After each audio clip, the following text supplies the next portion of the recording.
ईश्वर का साथ हमारे साथ है। जिंदाबाद।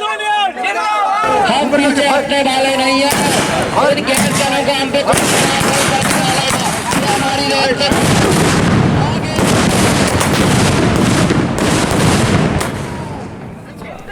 नमस्कार दोस्तों, आज हम बात करेंगे बलवा ड्रिल। बलवा ड्रिल का उद्देश्य क्या रहता है?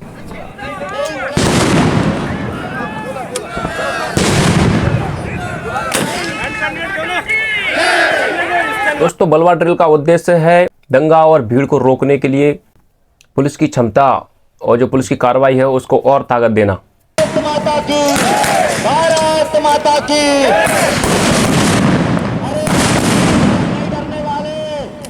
भीड़ को कानूनी तरीके से रोकना, किसी की जान माल की हानि किए बिना अनुशासन में रह के आदेशों का पालन करना, यही बलवा ड्रिल का उद्देश्य होता है।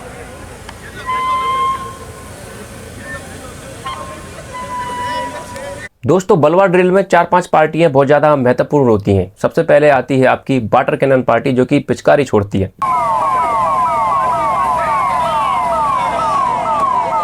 पिचकारी इतनी खतरनाक रहती है पानी की कि लोग भीगने के कारण इधर उधर भाग जाते हैं। दूसरी पार्टी आती है आपकी अश्रु गैस पार्टी।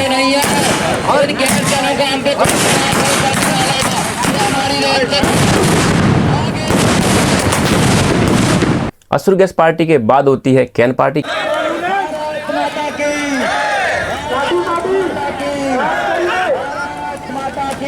पार्टी के बाद होती है लाठी पार्टी और लाठी पार्टी के बाद होती है राइफल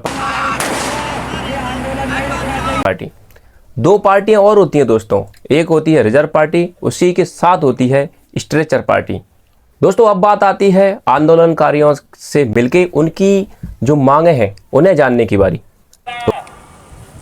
घोटाला कर रखा है तो कमांडर साहब जाते हैं, मजिस्ट्रेट साहब रहते हैं, मजिस्ट्रेट साहब से आदेश लेके कमांडर साहब जाते हैं आंदोलनकारियों से बात करने के लिए। लाइन के बल को बुला लो, भोपाल या पूरे मध्य प्रदेश के बल को बुला लो। आंदोलनकारी अपनी मांगे कमांडर साहब को बताते हैं और कमांडर साहब जो मांगे लेके आते हैं हम हमारा हक मांगते हैं, वो मजिस्ट्रेट साहब को सौंप देते हैं कि ये मांगे हैं उनकी। मांगे पूरी करने का आश्वासन मजिस्ट्रेट साहब आंदोलनकारियों को देते हैं और बोलते हैं कि अब आप अपना आंदोलन समाप्त कर दीजिए। दोस्तों, मजिस्ट्रेट साहब के कहने के बाद आंदोलन जब समाप्त करने की घोषणा हो जाती है, फिर भी अगर आंदोलनकारी आंदोलन को समाप्त नहीं करते हैं, तब पुलिस क्या करती है? तब करती है बल का प्रयोग करने की चेतावनी। गैर कानूनी करार दिया गया है, तितर बितर हो जाइए, बल का प्रयोग किया जाएगा, बल प्रयोग किया जाएगा। अभी जो आपने चेतावनी सुनी है वो है कमांडर साहब की चेतावनी। कमांडर साहब ने जो चेतावनी दी है उसके बाद बलवाइयों के ऊपर हल्के बल का प्रयोग किया जाता है, यानी कि कम बल, उचित बल का प्रयोग किया जाता है। दोस्तों, सबसे पहले बारी आती है आंदोलनकारियों पे वाटर कैनन से पानी फेंकने की। तो सबसे पहले पानी फेंका जाता है वाटर कैनन से।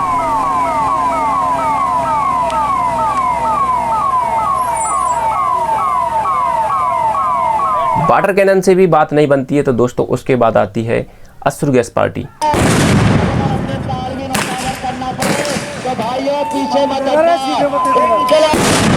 पुलिस हवा का रुख चेक करती है और रुख चेक करने के बाद सबसे पहले छोड़े जाते हैं स्टन ग्रेनेड।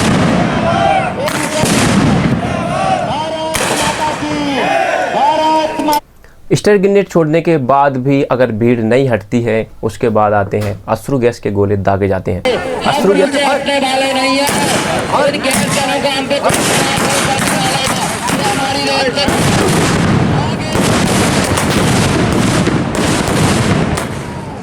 अश्रु गैस के गोले वो गोले रहते हैं, जैसा कि नाम से ही पता चल रहा है कि अश्रु गैस के गोले। तो अश्रु गैस क्या करती है? आंखों में तेज जलन करती है, जैसे कि मिर्ची आंखों में चली गई हो, और नाक से जो है पानी आने लगता है। तो उम्मीद की जाती है कि बलवाई भाग जाएंगे। आगे बढ़ो साथियों, पुनः आगे बढ़ो। दोस्तों, अश्रु गैस पार्टी भी यहाँ पे अगर असफल हो जाती है तो उसके बाद आती है कैन पार्टी। कमांडर साहब कैन पार्टी को आदेश देते हैं एडवांस का। एडवांस का मतलब होता है कैन पार्टी लगातार कतार में आगे बढ़ेगी।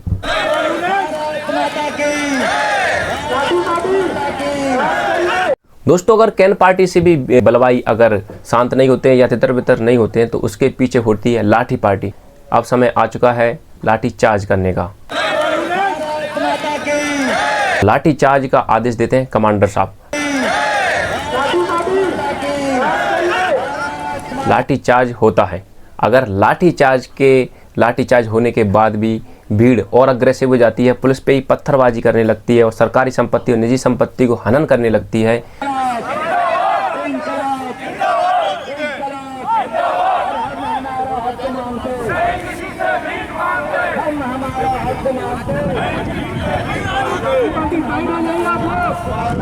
तो कमांडर साहब कैन पार्टी और लाठी पार्टी को पीछे बुला लेते हैं।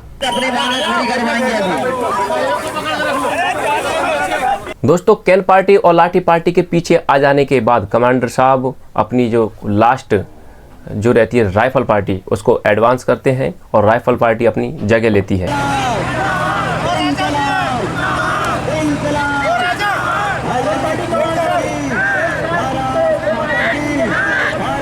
दोस्तों राइफल पार्टी के जगह लेने के बाद लास्ट चेतावनी दी जाती है और वो चेतावनी होती है गोली चालन की।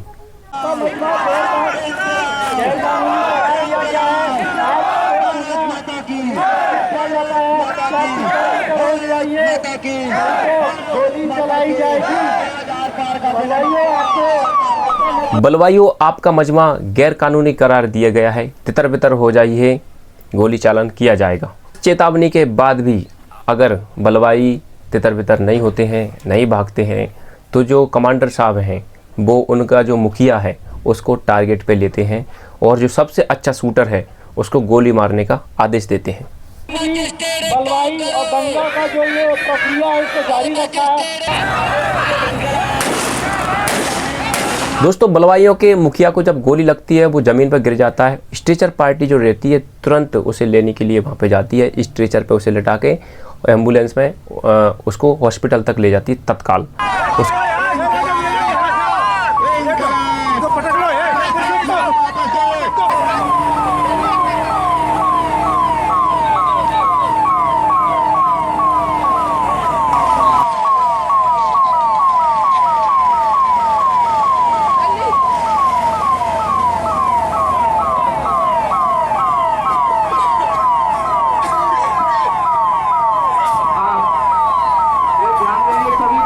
दोस्तों इस पूरी घटना का जो विवरण रहता है वो कमांडर साहब मजिस्ट्रेट साहब को सौंपते हैं और ये बलवा ड्रिल यहीं पे ख़त्म हो जाती है। दोस्तों मैम आज जो ये बलवा ड्रिल था मैम ये इसमें किया गया, इस दौरान जो है हम लोग ने अच्छा काम किया। सबसे पहले हम लोग ने उनको थाना प्रभारी महोदय द्वारा उनको जाकर समझाइश दी गई, उनके द्वारा मना किया गया कि वो नहीं मानेंगे और फिर उसके बाद कोई विकल्प नहीं रहने के बाद थाना प्रभारी महोदय द्वारा मुझे बताया गया कि अब सर ये लोग बात नहीं मान रहे हैं, अब उचित कार्रवाई जो है हम लोग को करना होगा। शासन द्वारा निर्देश प्राप्त करने के उपरांत हम लोग ने इन पे बलवा को रोकने के लिए जो उचित कार्रवाई किया गया। इसमें सर्वप्रथम मैडम हम लोग ने दोस्तों मैं आपको बता दूं ये केवल बलवा ड्रिल है जो पुलिस के द्वारा हर लाइन में, हर जिले की लाइन में की जाती है।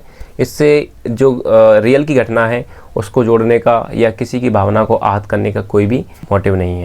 दोस्तों ये वीडियो आपको पसंद आई है, बलवा ड्रिल की कार्रवाई कैसे होती है, अगर ये वीडियो आपको पसंद आई है तो पुलिस फैमिली चैनल को सब्सक्राइब कर लें, इस वीडियो को लाइक करें और अपना प्यारा सा कमेंट नीचे छोड़ें। और बहुत बहुत धन्यवाद हमारे इस वीडियो को देखने के लिए और हमसे जुड़ने के लिए।